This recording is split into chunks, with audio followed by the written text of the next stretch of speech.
came in. I wasn't here yesterday, so I don't know. Anyway, is everybody liking the Bay Area weather? What about outages, power outages? In fact, we had one this morning, 6 a.m. In fact, I kind of wanted to change this title to, how does PG&E handle the power outages better? But this is not what the talk is about. The talk is about SRE and the future. Especially when I submitted this talk, I believe back in December. ChatGPT just came out, and I started using it, and I was like, how is the future going to look like? Where does SRE fit in this new sort of AI world? And so we'll be looking at some timelines as to how we got here and what we can be doing better. Also, just to be clear, the talk is not about who is a better SRE. So just to make that absolutely clear, if you're writing code, that doesn't make you like, for example, a better SRE. So the talk is not about, I don't want to start a war or something. So, but yeah, the talk is about, like I said, how we got here, some of the contributing factors, and then I'll explain the problem, and then also go over like what we can do. Let's start with an example. I've hidden something, so by the time I'm done with this incident, I'm actually going to ask you what was the cause. So let's see if people can actually guess it correctly. So there was an issue, and the issue recovered within a few minutes, but a distributed app actually took longer, not too long, but longer. The problem was the failure symptoms were pointing to the wrong teams, causing multiple reassignments. We'll go over actually what happened during the chat. There was also insufficient, what I call as platform observability, and insufficient alerting, which caused a long time to actually find out what's going on. So this was just an example. So what exactly happened? And again, just before we go into the details of the incident, these were the number of people and teams involved in mitigating this incident. So there were 7 teams, everything from the SRE team to services teams and other teams. I also put in some metadata. The bottom metadata, what I call it as advanced, is made up. So please don't go back and start tracking these metrics in your systems. But they're kind of real. For example, if you look at the number of reassignments, like how many times was the incident reassigned, that's an important metric. But anyway, here's what happened. Somebody got paged. The SRE team got paged. They started looking into the problem. Look at the dashboards like everybody does. Initial investigation pointed the issue to be a database issue because the circuit breakers were firing everywhere. And so they call up the database team. And they look at it and say, oh, nothing's wrong on our end. Then they see that there were more errors from a shared services team. So they call up the shared services team. And they say, nothing's wrong on our end. No alerts actually triggered. But they find something that the service that the shared services team was calling was also giving issues. So they called that team, and they start looking at the issue. And even they don't find anything. So the ownership just, it was like bouncing back and forth between the teams, causing frustration and wasted efforts, right? Ultimately, what happened was the issue was found because somebody looked at, hey, this is actually what happened. And it was also pointed out by the team which sort of owned that service, saying, issues are common. It's your job. Your application should be able to handle that gracefully. So that was the incident. Multiple reassignments, lack of proper observability causing extended TTR, and of course, frustration with the teams that were involved because nobody knew what was happening. Any guesses as to what the issue was? It was not the database, not storage, not the shared services, not the service that shared services depended upon. Any guesses? There's always a service or a platform that you can always blame everything on. What is that? Fortunately, not DNS. It was actually the network. They say everything's network, everything's DNS, but it was a fiber cut in the East Coast, which caused a cascading failure, and it was hard to pinpoint. I mean, the dashboards did not show the issue. There were a couple of tools, network diagnostic tools that were broken, which actually did not work during the incident. Essentially, what should have been a 30-minute thing ended up being 20 people, as I pointed out in that slide, working on this, just being frustrated. Okay. So again, hypothetically, this is what should have happened, right? Ideal situation.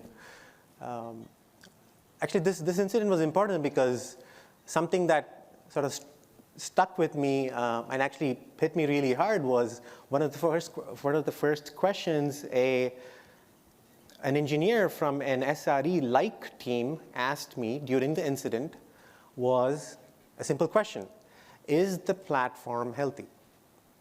Which is what that person has been asking me to do, asking my team to do.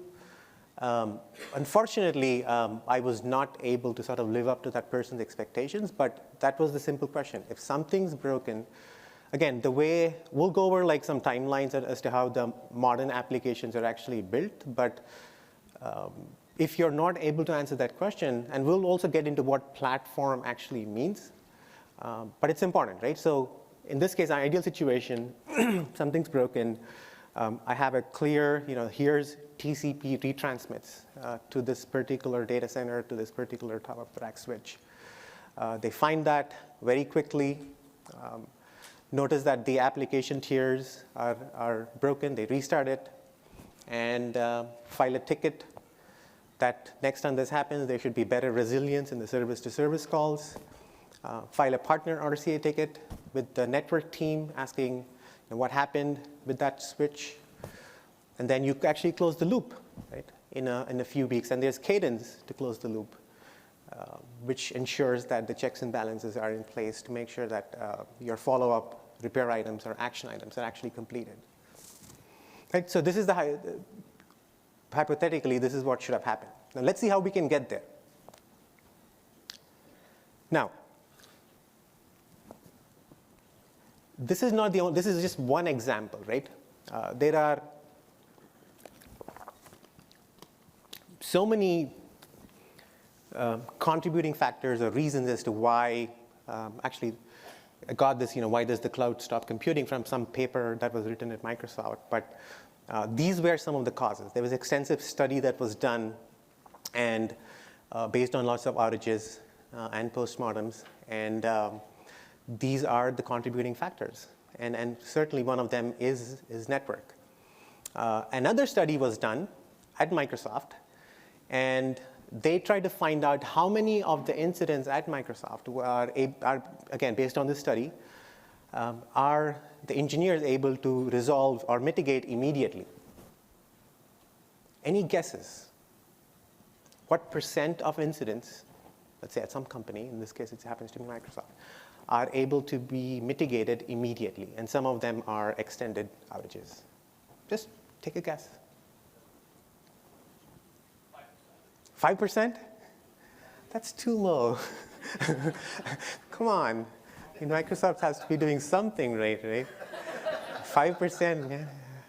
That's I don't know. Any other better, slightly better guesses?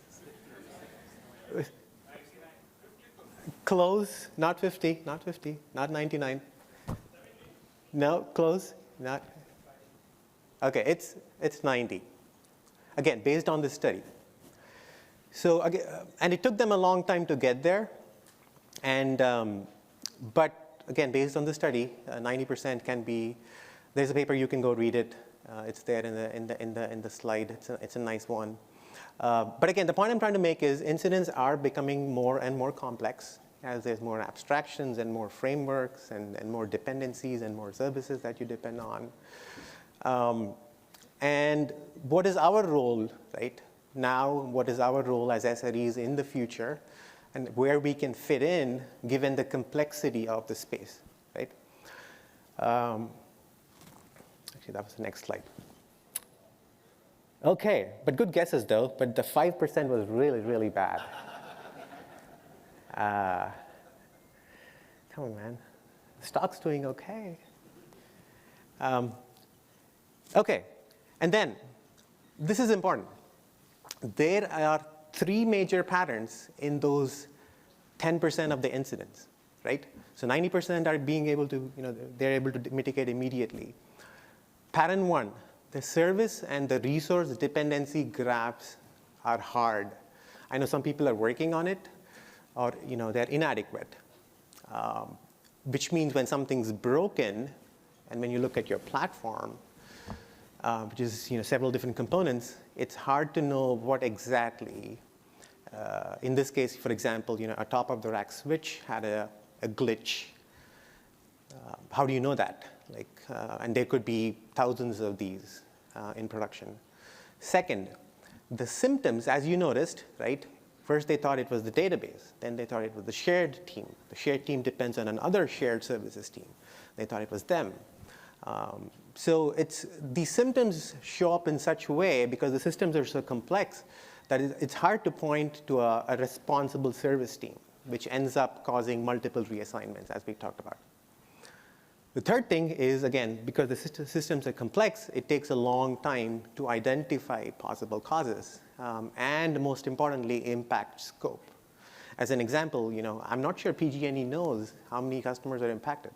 Right? In fact, you have to, every time you have to file an outage, and then your little thing shows up on their outage map. So that's also a hard problem. But these are the patterns in those 10% of the complex incidents which are which take a long time to resolve. So I'm just trying to demonstrate that it's not just one example, but there's more. And a lot of the work that we'll be doing in the future is probably going to be in this 10%. Okay. What also happens, again, we'll look at a timeline in a second. What also happens when there are such complex issues is that you almost always end up calling that one team. They don't call themselves SRE, but they somehow, maybe during the transition from a monolith to a services or a microservices model, there's always sort of a team which understands the end-to-end of the application architecture. Right? So you somehow end up calling that team a lot, just because, again, those three factors that we talked about, those 3 patterns that we talked about, right? Because the things are so complex, you always end up calling someone from that team, especially if the first line of defense is the SRE team. And what ends up happening is they get frustrated, they get burned out, and it's not always their something that they control. Leading to burnout and frustration and things like that. Okay. Before we get into solutions, let's look at how did we get here? Assuming this is a hard problem, assuming this is something we need to solve as an industry or as a profession, so that customers get good experience. What are some of the contributing factors? Contributing factor number 1. I think there's a lot of people who still don't understand what sort of the true spirit of SRE is, which leads to inefficiencies and sort of hiring the wrong people and wasted efforts and things like that. We'll talk about each of these, but second contributing factor is I think there's this misalignment between ICs and managers that happens, leading to wrong incentives and the anti-patterns that we don't want, ideally speaking. The last one is, again, tooling is important. We'll be talking a lot about tooling. If the tooling was built by non-practitioners, I'm building a tool and giving it to you for using it, I don't think that model is going to work. I think we need more people who are actually using the tool to be building these tools. Of course, external tools can do a better job of helping us get to a point where we are able to mitigate those 10% of the incidents relatively quickly. Okay, let's talk a bit more about contributing factor number 1. So here's the timeline of sort of the SRE, right? And ops and things like that. Again, these are, don't look at it as like concrete time periods, but these events may have happened between. But initially there was ops and silos, and then we had DevOps, right? You write it, you own it. And then we have some teams started doing production engineering, in which they embedded production engineers into the engineering teams. And I think what happened, especially when the SRE book came out, was there was this FOMO moment where, I need an SRE team right now. But why, right? So I don't think there was enough thought that was given to, like, how should an SRE team look like? What should their responsibilities be? But again, that's just the past, right? So we are here now, and we'll talk about how we can make this better. I know that 2029 is like too late, but we'll talk about this in slide 28. But just, rough timeline of how SRE things has progressed. And then the factor 2. Again, as tech, we started off, tech started booming after .com times, it started going back in, Amazon was formed, and we started figuring out management. And then towards 2010-ish or something, things were lean and everybody was contributing. And then somewhere along the way, I think we sort of, everybody was doing well, everybody was, I don't know, people maybe got carried away. There's multiple layers of management. And some bad decisions were probably made for what an SRE team means, and how that aligns to what the leader sort of wanted, right? But anyway, it's, I'm trying to sort of define here, like, what does it mean to be an SRE manager in 2023 and sort of beyond. But, just roughly a timeline as to how things have sort of progressed and where the alignment was sort of broken, and some not so great decisions were actually made. And then this is just for fun exercise, right? We'll talk about incomplete SRE tooling, but who here likes the SRE book? How many have actually read it? Okay, so there's people who don't like it as much. Okay. Hey, you all should like it, man. Come on. I'm just joking. I worked with Niall at Microsoft, but he's a cool guy. But anyway, I think imagine if the book is great, but imagine if the book was actually a platform, right? Because there's so many concepts in the book which actually work for Google. The way they manage production, the way they manage capacity, the way they manage load, the way they manage their metadata. There's so many amazing concepts and sort of secrets in that book that even if somebody just sort of took all those and made them into a platform, that would have been easier, because people, again, sometimes you read books, you don't like them, you like them, but if it's a tool that's helping you do your job better, I think that would have been amazing. But again, the point I'm trying to make is I think tooling is important. Without the tooling part, I know there's a lot of people working on it, but I think we can do better in terms of truly understanding what someone like an SRE or an engineer wants in terms of running production or running incidents. Same thing here, right? Many tools were born, on-call scheduling, somewhere around 2010 or so, and then the market is crowded with SaaS. There is, I don't know how many will even survive, right? In fact, if you look at paging people, there's probably 15 different versions of paging people. That's just one example. Again, the ask there is, if you were to replicate a tool, then might as well add your secret sauce to it, right? Because again, they seem to be working on this 90% of the use cases which are mostly solved.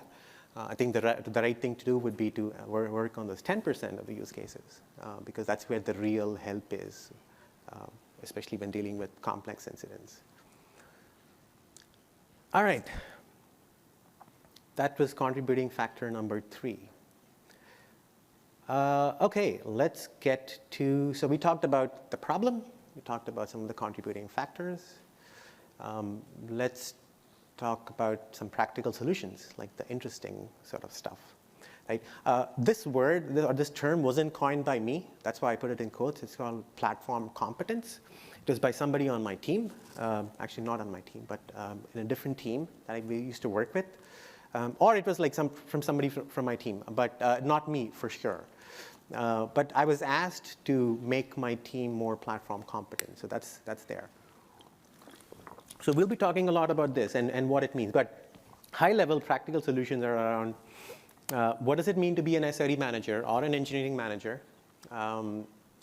What is platform competence and more coding? Again, we're trying to fit into the future, right? And then next-gen tooling. So we'll talk about these 4. We have about 20 minutes or maybe less, but and we should be good. All right. So solution number 1, like I said, this is a sort of an important slide, but again, define what SRE means to you. What are you responsible for? And structure your teams accordingly. Right? To me, if I were doing this, right, when I say platform competence, it sort of encompasses these 5 areas. Right? Capacity, risk, cost. Right? There's ICM, IRM, which is incident management and tooling, and cadence, like tell me how to run my production systems, right? Hopefully using a tool. Build and release, and there's again DR, BCP, and of course observability, monitoring, and alerting, right? To me, this is sort of, let's say, platform competence. You are becoming competent in these areas. Again, define what it means, and hopefully you are responsible for some of these things, and that sort of becomes your thing. That's what sort of becomes what you work on, right? To simplify platform competence, like I said in one of the earlier slides, if you are not able to answer the question, is my platform healthy, then you haven't achieved platform competence, right? And you should be able to do that for full stack, right? Again, like I talked about. And this includes everything, right? It also includes people and service owners and processes and your language models and whatnot, abstractions and frameworks. Because this concept is going to be, I'll probably show it to you in the next slide. It's going to be very important for the future, especially because I don't think AI eventually will get, I mean, it might, but at some point, you will have, if you've ever used or asked an AI to, or a generative AI to write code, does a great job. You ask it to explain, you paste a piece of code you don't understand, does a great job of explaining what the code is, what it does. So in fact, somebody posted on LinkedIn, somewhat trustworthy sort of source saying, I don't know, a few years, if all you're doing is writing software, then generative AI is probably going to do a better job, right? But what it cannot do, at least as yet, soon enough, is the non-deterministic stuff, right? Deterministic stuff, no questions, right? You use it, you'll be, I mean, if you haven't done it, please do. You'll be in shock as to how good these systems have become. But for the non-deterministic, again, that's one of the attributes. The ability to connect complex relationships, critical thinking when things are broken during an incident, you need that, right? You need to be questioning everything. Understanding the abstractions and frameworks. In fact, as I was developing my app, and it's, at some point it becomes so easy to add new features because everything is abstracted away, and the amount of code that you write is not a whole lot. So this is important, right? For the future of our, and again, coding is a prerequisite, which we'll get into. Yeah, have coding goals for everyone, right? If you want you and your leaders and your managers to be making the right decisions, it's important that they understand what you're working on. It's important they understand and appreciate appreciate the work you all do, right? And the only way to develop that empathy, in my opinion, is to actually get your hands dirty, right?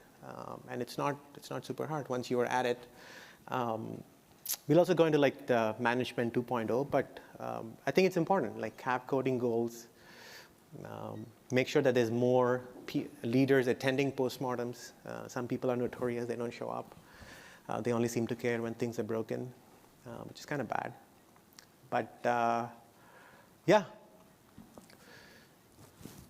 Toil, who likes toil? Anyone? Okay, another question. Who is tracking toil? Just one? Okay, I give you a prize, man. But no, I think toil is evil.